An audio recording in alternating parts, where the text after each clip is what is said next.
बोलते रहिए।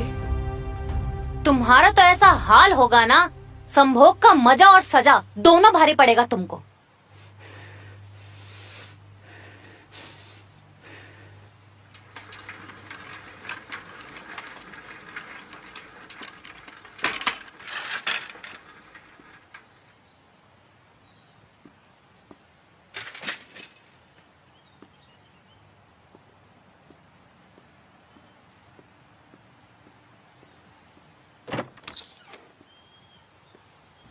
धनिया, चलो ना अंदर चलते हैं।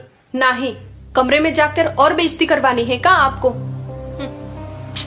तुम टेंशन काहे लेती हो? और उससे बेइज्जती क्या होगी?